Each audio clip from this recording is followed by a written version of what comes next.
good morning from Gyeongju City, the museum without a wall. So, naabot na dito sa Gyeongju, guys. So, ano ang ilakang may historical city sa Korea. Grabe ang Gyeongju, guys. So, historical capital ni sa Korea. Ako gining dream, yan ang gid nako. Kabaw ka, naa din yan ilang mga balay, halos mga hanok tanan. Kasi yung mga designs, ilang Burger King, Starbucks. So, mag-explore sa ako kadali, guys. Gaulan raba diyan. So, gaulan raba. So, mao ni ang Gyeongju, guys. Naabot ako sa Gyeongju. See, nice ka mga background. Coffee shop.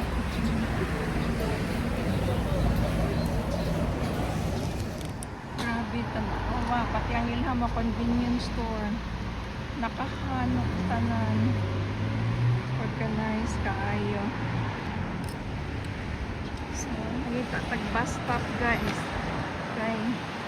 Mag-ulan. Bilhan mga corner.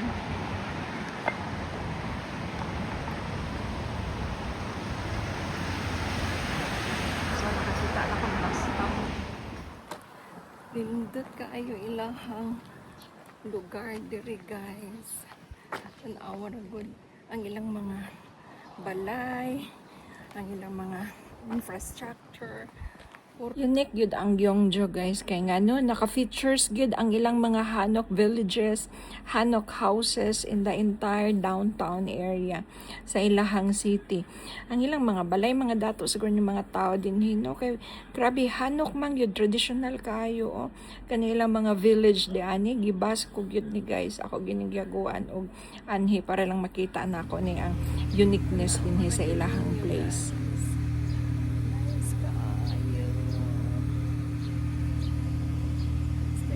Balay, oy.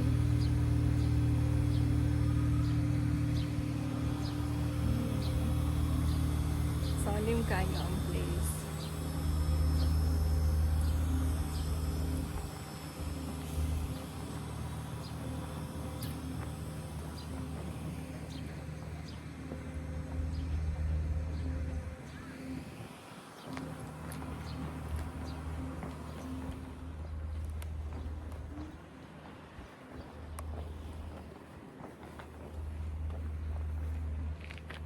Wow, ka nice bagid aning ilang mga balay. Sus, klaro gid siguro ning mga sakian ning mga namuyo din yo kanilang gwapo kaayo ang iyahang design. By the way, kani siyang ako ang gisuroy-suroyan, guys. Man siyang gitawag dinhi sa Gyeongju Hwangnigan Hill. So this is a trendiest cultural hotspot ni siya sa ilahang lugar.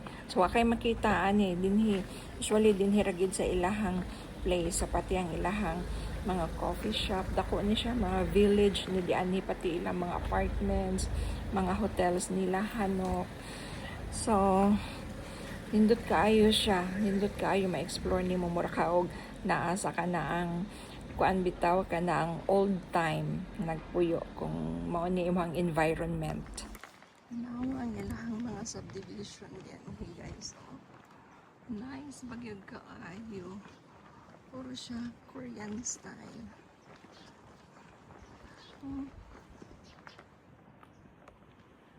Ang Gyeongju ni, this is a museum without a wall. So,